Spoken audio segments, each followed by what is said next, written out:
మన పరంపర ప్రపంచానికే ఆదర్శవంతమైన పరంపర అని చెప్పుకుంటాం మనం. వ్యాస మహర్షి ఇవాళ ఈ గురు పూర్ణిమ సందర్భంగా వారిని మననం చేసుకొని వారు మనకు అందించినటువంటి పరంపరని, గురువులను పూజించేటువంటి సాంప్రదాయాన్ని ప్రతి సంవత్సరం మనం జరుపుకుంటూ ఉంటాం. గురువు లేకుండా ఏ రంగంలో అయినా కూడా గురువు లేనటువంటి శిక్షణ లేదు. ఒక ఏకలవ్యుడు మాత్రం గురువును అనుకరించి చేసిన సందర్భాన్ని చరిత్ర చూస్తుంది తప్ప ఎక్కడ గురువు లేనటువంటి రాజకీయాలు. ఇప్పుడే మీనమ్మ అంటుంది పైకి రాగానే, అన్న మీరు మాకు పెద్దన్నలాగా అని. అంటే రాజకీయాల్లో నాకు పెద్దన్నలాగా అని అట్లెక్క. పాండే గారు ఇంతకుముందు చెప్పినట్టుగా చీకటిని పారదోలి వెలుతురుని ఇచ్చేవాడు, జ్ఞానోదయం కలిగించేవాడు, మార్గదర్శనంగా ఉండేవాడు, మంచి మార్గంలో నడిపేవాడే గురువు. ఇవాళ మా అడ్వకేట్ గారు ఉన్నారు, వారికి కూడా గురువు ఉంటాడు. మొట్టమొదటి లా పూర్తి విద్యాభ్యాసం అయిపోయిన తర్వాత మళ్ళీ ప్రాక్టీస్లో ఎంటర్ అయ్యేటప్పుడు ఒక గురువు కావాలి అని పరిచయం చేయడానికి, మార్గదర్శనం చేయడానికి గురువు కావాలి. డాక్టర్కి ఒక గురువు కావాలి, సైనికుడికి కూడా ఒక గురువు కావాలి. అంటే అన్ని రంగాల్లో ప్రతి వ్యక్తికి ఏ రంగంలో ఉంటే ఆ రంగంలో ఆయనకు గురువు అంటూ ఉంటారు.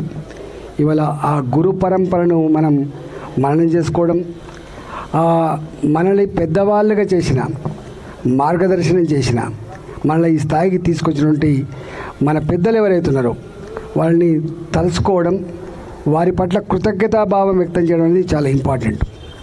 కొంతమంది ఉంటారు, ఈ మధ్యకాలంలో మనం చూస్తూ ఉన్నాం, మన ఆశ్రమ పాఠశాల గురించి మనం గొప్పగా విన్నాం. ఆనాడు ఈ స్కూళ్ళు లేవు, ఆనాడు ఈ కార్పొరేట్ స్కూల్ అసలు లేవు. పిల్లల్ని తీసుకుపోయి గురువుల ఆశ్రమాలలో వేస్తే వాళ్ళు పెద్ద జ్ఞానవంతులై బయటకు వచ్చేటువంటి రాజులు లాంటి వాళ్ళు, చక్రవర్తులు లాంటి వాళ్ళు, పెద్దోళ్ళు ఆ గురువుగారి ఆశ్రమంలో చోటు దొరుకుతుంది చాలు అటువంటి భావనతో ఉండేది. అట్లా అనేక సంవత్సరాల చరిత్ర మనకు నేర్పుతున్నటువంటి పరంపర. కానీ ఇవాళ చూస్తున్నాం, గురువులు అంటే మర్యాద లేదు. గురువుకే పంగనామాలు పెట్టే చరిత్ర చూస్తూ ఉన్నాం. గురువుకే పంగనామాలు పెట్టే చరిత్ర అని చెప్పి చర్చించుకుంటున్నాం. నేను ఆ కాళ్ళ గురించి చెప్పాను, కానీ ఇది మాత్రం కలియుగం అని చెప్తా ఉన్నారు. ఇది కలియుగం అని చెప్తా ఉన్నారు. కలియుగంలో త్రేతాయుగం కావచ్చు, ద్వాపర యుగం కావచ్చు, కృతయుగం కావచ్చు, అవన్నీ గురువులు చెప్తారు. నాకంత నాలెడ్జ్ లేదు, కానీ ఇది కలియుగం. ఈ కలియుగంలో మానవ సంబంధాలకి మన పరంపరని ఆచరించేటువంటి పద్ధతి ఉండకపోవచ్చు అని చెప్పి చాలామంది మాట్లాడుతున్నారు ఈ మధ్యకాలం. ఇది కలికాలం, ఇది కలియుగం మాట్లాడుతున్నారు. అందుకనేమో అంటే ఒకప్పుడు సమాజంలో సంపద కంటే కూడా వాల్యూస్ని, ఎథిక్స్ అండ్ వాల్యూస్ని గొప్పగా భావించే ఈ సమాజంలో ఇవాళ డబ్బే కేంద్ర బిందువుగా, ఆస్తే కేంద్ర బిందువుగా మనిషి నడుస్తున్న చరిత్ర మనం చూస్తాం. ఈ మధ్యకాలంలో కనకూడని అనేక సంఘటనలు మన పేపర్లో చూసినప్పుడు, మనం టీవీలలో చూసినప్పుడు ప్రాణం కలక్కపోతుంది. ఏ తల్లి నీకు జన్మనిచ్చిందో గా తల్లి తాగుడుకు డబ్బులు ఇవ్వాలని చెప్పి చంపే పరిస్థితి ఇక్కడ ఇవాళ చూస్తున్నాం మనం. మన పుట్టుకకు కారణమైన, జన్మకు కారణమైనటువంటి తండ్రి నువ్వు ఎందుకు తాగుతున్నారో బిడ్డ అని చెప్పి మందలిచ్చిన కర్మానికి కొడుకే తండ్రిని చంపేటువంటి వ్యవస్థ కూడా చూస్తున్నాం మనం. ఈ మధ్యకాలంలో ఎక్కువ వస్తున్నాయి. కసాయి కొడుకు, కసాయి బిడ్డ, అసలు మరీ దారుణం. ఈవెన్ ఆడపిల్లలు కూడా తల్లిని చంపినటువంటి దుర్మార్గాలు ఈ మధ్యకాలంలో చూస్తున్నాం. అంటే ఇదంతా కూడా కలియుగం అని మనం ఏదనుకున్నప్పటికీ కూడా గొప్ప మానవ జీవితం ఇవాళ నాకు తెలిసి వేరే వాడికి ఎవరికి కమ్యూనికేట్ చేసేటువంటి అది ఉండదు, ఒక మనిషికి మాత్రమే ఉంటుంది. కోటాను కోట్ల జీవరాశులు ఉంటాయి, మనకంటే గొప్పగా బతికేవి ఉంటాయి, మనకు ఆదర్శవంతంగా ఉన్నటువంటి వాటిని కూడా చూస్తూ ఉంటాం. చిలుక గోరింకల్లాగా అని చెప్పేది మాట్లాడుకుంటాము, కానీ మనకు మాత్రమే కమ్యూనికేట్ చేసేటువంటి ఆ శక్తి ఇచ్చిండు భగవంతుడు.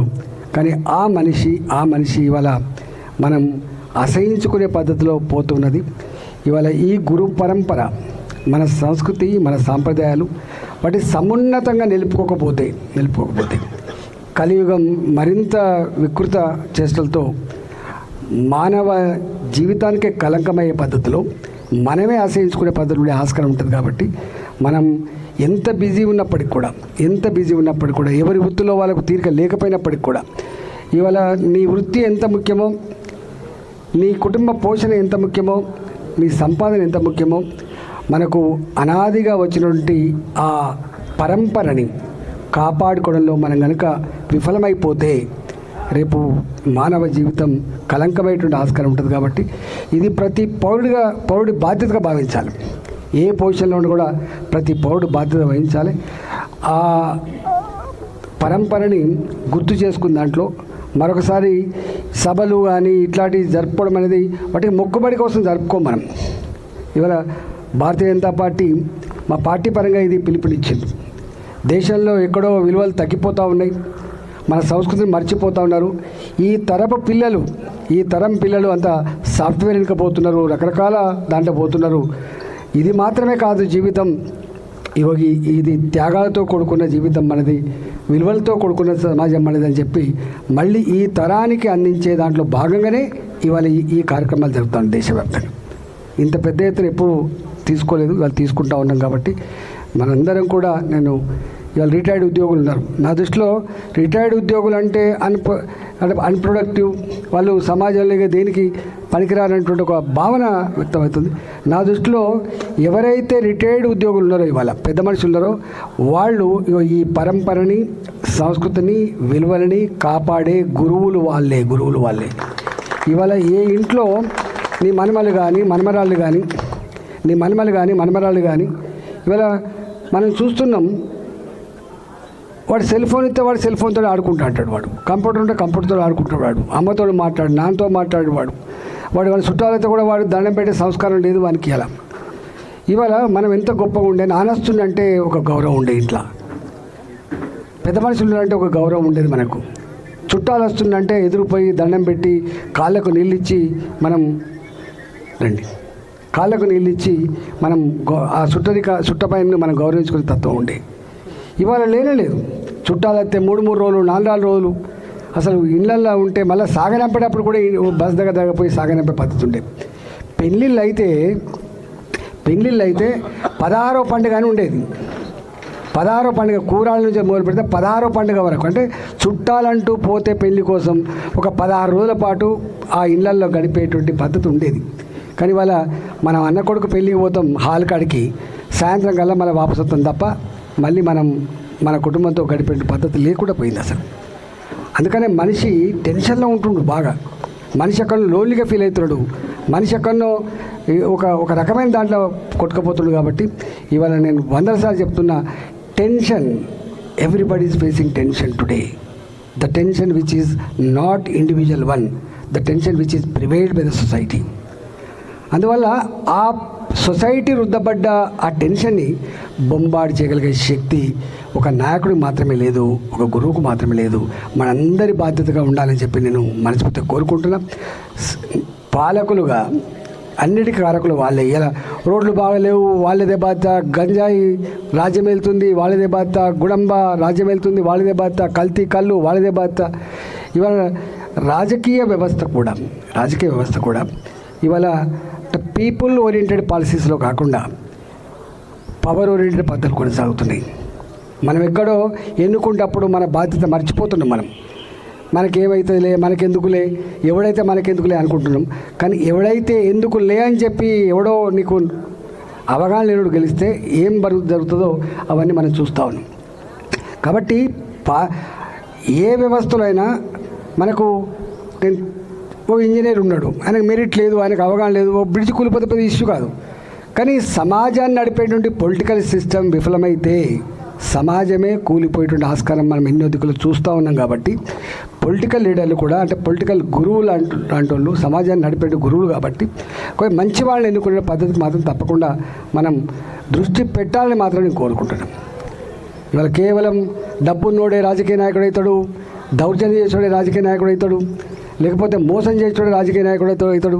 మనం ఎప్పుడైనా బాగా మాట్లాడితే రాజకీయం మాట్లాడకు, లేకపోతే రాజకీయ నాయకుడు లెక్క మాట్లాడకు అని చెప్పే పద్ధతి అది మంచి పద్ధతి కాదు.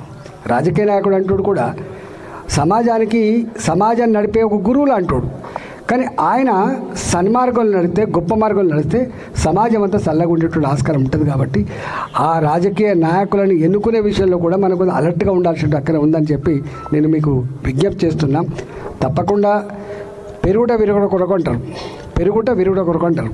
ఇలా ఈ చెడు పెరిగిందంటే ఎక్కడో తప్పకుండా విరగక మానదు. కాబట్టి ఆ విరిగే దాంట్లో మనం కూడా భాగస్వాములమై దాన్ని నిర్వహించే దాంట్లో తోడ్పాటు అందించాలని చెప్పి మాత్రం మీకు విజ్ఞప్తి చేస్తూ, చివరగా నాకు ఇంకో 10-15 సమావేశాలని మా మల్లారెడ్డి అడుగుతున్నాం.